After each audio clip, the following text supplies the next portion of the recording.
नमस्कार, मैं हूँ राज शर्मा दिव्य सूर्य आयुर्वेद चैनल पे आपके साथ। आज मुख्य चीज़ मैं बताने जा रहा हूँ प्रेगनेंसी के विषय में कि बहुत सी महिलाएं काफ़ी दिनों से प्रेगनेंसी कंसीव करना चाहती हैं, लेकिन वो नहीं कर पाती हैं। कितनी महिलाएं का कब से मन होता है कि हम माँ बने, लेकिन उनको यह पता नहीं होता कि हम किस टाइप से अपना रूटीन रखें और रूटीन शेयर करें, जिससे कि हम सही समय से माँ बन सकते हैं। तो आपको जानना होगा कि सही समय से माँ बनने के लिए या फिर आप जब चाहें तब माँ बनने के लिए आपको क्या क्या चीज़ों पर ध्यान देना होगा और किन चीज़ों पर नहीं ध्यान देना होगा। तो इन सब चीज़ों को जानने के लिए आप आगे तक का वीडियो देखते रहें और पूरा वीडियो देखें, जिससे कि आपको बिल्कुल ही समझ में आएगी कि हम क्या करें और क्या नहीं करें। तो माँ बनने का शौक़ तो रहता है। तो माँ बनने की शौक़ अगर आप रखती हैं, तो आपको इन सब चीज़ों पे सबसे पहले ध्यान देना होगा कि आप कब रिलेशन बनाएं और कब रिलेशन नहीं बनाएं। आपका पीरियड कैसा है, आपका पीरियड किस टाइप का होना चाहिए, कितने दिन का होना चाहिए और ओवुलेशन का दिन क्या है। तो इन सब चीज़ों का जानकारी रखने के लिए वीडियो को पूरा देखें और हर बात को समझने की कोशिश करें और उस टाइप से समझ के अपनी ज़िंदगी में सावधानियां बरतें और ध्यान रखें, तो आप माँ बहुत जल्दी बन जाएंगी। माँ बनने का शौक़ आपका पूरा होगा। तो आप वीडियो को सब्सक्राइब नहीं किए हैं तो सब्सक्राइब करें और सब्सक्राइब करके शेयर करें, जिससे सभी को पता चले कि कब संबंध बनाने से आप माँ बन सकती हैं, कब रिलेशन बनाने से आप माँ बन सकती हैं और किन किन चीज़ों पे ध्यान रखने से आप माँ बन सकती हैं और किन किन चीज़ों पे ध्यान आकृष्ट करके वो चीज़ें नहीं करना चाहिए और क्या करना चाहिए। अगर आपका नई नई शादी हुआ है और आप प्रेगनेंसी प्लान कर रहे हैं, तो आपको किन चीज़ों पे ख्याल करना चाहिए और किन चीज़ों पे ख्याल नहीं करना चाहिए। अगर आपके शादी का बहुत ज़्यादा दिन हो गया है और आप माँ नहीं बन पाई हैं, तो आपको क्या करना चाहिए और क्या नहीं करना चाहिए, किस चीज़ पे ध्यान देना चाहिए और क्या चीज़ ध्यान नहीं देना चाहिए। तो सबसे पहले आप ये जानें कि आज की हाई प्रोफाइल ज़िंदगी में लोग सबसे पहले जब उनकी शादी होती है, तो शादी के बाद वो क्या करती हैं, प्रेगनेंसी अगर वो प्रेग्नेंट हो जाती हैं, तो प्रेग्नेंट होने के बाद में वो किसी भी प्रकार की दवा ले लेती हैं प्रेगनेंसी को ख़त्म करने के लिए। तो ये सबसे बुरी आदत है, क्योंकि ये चीज़ नहीं करना चाहिए अपने लाइफ में, क्योंकि इससे आगे चल के आपको बहुत बड़ी समस्या खड़ी हो जाती है और आपको माँ बनने में बहुत रुकावट आती है। ज़िंदगी में पहली बार माँ बनने का अवसर मिले तो इसको नहीं खोना चाहिए, क्योंकि यह अवसर जो होता है वो हर लोगों के लिए एक बहुत बड़ा लम्हा होता है, बहुत बड़ा खुशी का दिन होता है और आपके लाइफ के लिए भी एक बहुत हितकारी होता है। इसलिए अगर ऐसा मौका मिले तो इसको बिल्कुल ही किसी प्रकार का मेडिसिन लेके ख़राब नहीं करना चाहिए, अपने लाइफ को बिल्कुल ही ख़राब नहीं करना चाहिए, जिससे आपको बहुत ज़्यादा नुकसान होता है लाइफ में। किसी प्रकार हर प्रकार की परेशानी तो आती ही है, लेकिन आपके शरीर में भी काफ़ी परेशानियां क्रिएट हो जाती हैं। तो जिनकी नई नई शादियां हुई हैं, वो इसके बात को ध्यान दें कि वो किसी भी प्रकार का मेडिसिन नहीं लें और वो माँ बनने की जो एक सबसे बड़ा सपना होता है उनको पूर्ण करें बिना मेडिसिन का।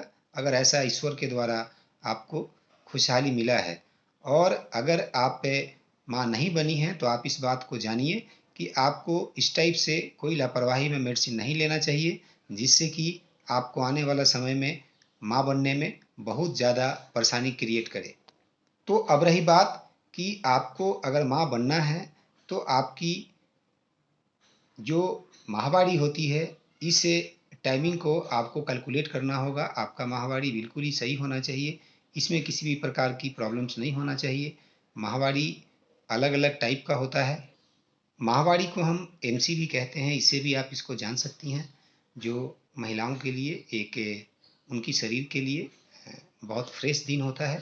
तो ये माहवारी कभी कभी किसी को ज़्यादा ब्लडिंग से होता है, कभी कभी किसी किसी को कम ब्लडिंग से होता है, लेकिन होता ज़रूर है। तो आप सबसे पहले ये ध्यान दें कि आपकी माहवारी 28 दिन का है, 30 दिन का है, 32 दिन का है, 34 दिन का है, कितने दिनों का आपका माहवारी है। तो अगर आपका MC 28 दिन का है, आपका 30 डेज का है, आपका 34 डेज का है या फिर 36 डेज का है, तो ये आपको काउंट कर लेना चाहिए अगले महीने के लिए कि आपका माहवारी कब आया और फिर आगे महीना में कब आएगा। तो इस टाइमिंग को आपको कैलकुलेट करना है, लिख के रखना है और उसमें आप क्या करें, माहवारी के बाद कब आपको रिलेशन बनाना चाहिए और कब आपको रिलेशन नहीं बनाना चाहिए, अवॉइड करना चाहिए। तो ये सब एक बहुत बड़ा कंक्लूजन है और बहुत बड़ा मेडिकल साइंस में यह चीज़ प्रक्रिया है। तो इस चीज़ को आप ध्यान में रखें कि आपका माहवारी कितने दिन का है। जितने दिन की माहवारी है उस माहवारी को आप सबसे पहले लिख लें।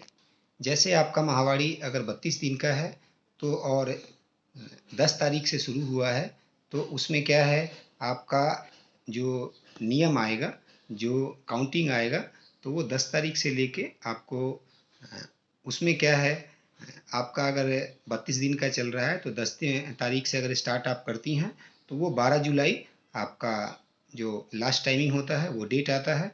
तो ये 32 दिन का कार्यक्रम हुआ। 32 दिन के कार्यक्रम में आप 14 दिन घटा दीजिए। तो 14 दिन जब आप घटा दीजिएगा तो आपका बच जाएगा कितना, तो 18 दिन। 18 दिन जब बच जाएगा तो उसमें 12 दिन आप कैलकुलेट कर दीजिए, जोड़ दीजिए, प्लस कर दीजिए। तो 12 दिन जब जोड़िएगा तो आपका 30 आएगा। तो मतलब 30 से लेके और 5 तक, यानी कि 5 जुलाई तक आपका जो है वो रिलेशनशिप का आपका टाइमिंग है। तो उस टाइमिंग को आपको बिल्कुल ही नहीं भूलना चाहिए। उस टाइमिंग के हिसाब से अगर आप अपने जीवन में खुशहाल रहती हैं तो आपको खुशहाली पक्का मिलेगा। अगर आपका पीरियड 30 दिन का है तो उसमें 16 दिन जोड़ें। अगर आपका पीरियड 28 दिन का है तो उसमें 14 दिन जोड़ें।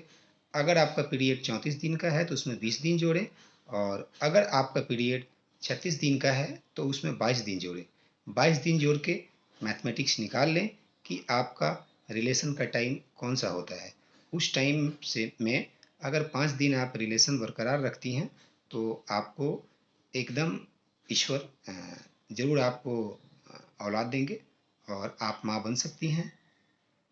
तो अगर वीडियो को सब्सक्राइब अभी तक नहीं किए हों तो वीडियो को सब्सक्राइब कर लें और आगे मैं जो बता रहा हूँ इस चीज़ को आप जानें। तो सबसे बड़ी बात है कि इन दिनों में अगर आपको रिलेशन बनाना है, आपको माँ बनना है, तो आप माँ बन सकती हैं। और अगर आपको माँ नहीं बनना है तो आप अवॉइड करें, तो आप बिल्कुल ही माँ नहीं बन पाइएगा। तो इन दिनों को आदमी अपना सिंसियरिटी में लेके चलता है और अगर आप इन चीज़ों का ख्याल रखती हैं तो आप बिल्कुल ही माँ बनने का सपना आपका पूरा होगा।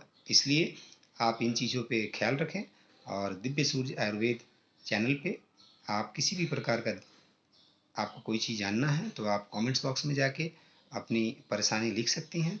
तो हमारे डॉक्टर से आपको विचार, अपना सलाह आपको ज़रूर देंगे, जिससे कि आपको माँ बनने में किसी भी प्रकार का परेशानी नहीं होगा। इसके बावजूद भी अगर आप को माँ आप नहीं बन पा रही हैं तो आप दिव्य सूर्य आयुर्वेद चैनल पे आप अपनी प्रॉब्लम्स को लिखें। इसको लिखने से हमारे जो डॉक्टर्स हैं वो डॉक्टर्स आपके लिए जो भी जानकारी है उस जानकारी को लेके और आपके लिए जो सही सजेशंस है वो आपको देंगे कि आपको क्या मेडिसिन लेना है, क्या मेडिसिन नहीं लेना है। और उस मेडिसिन को लेके आप अपने जीवन में खुशहाल हो सकती हैं, माँ बन सकती हैं। चाहे आपके पास किसी भी प्रकार की समस्या है तो आप बिल्कुल ही घबराए नहीं, आप बिल्कुल ही टेंशन नहीं लें, क्योंकि आपके लिए ही राज शर्मा दिव्य सूर्य आयुर्वेद चैनल पे खुशहालियों के लिए आता है। और आप सब खुशहाल रहेंगी तो हम सब भी खुशहाल रहेंगे। तो इसी के साथ विदा लेते हैं।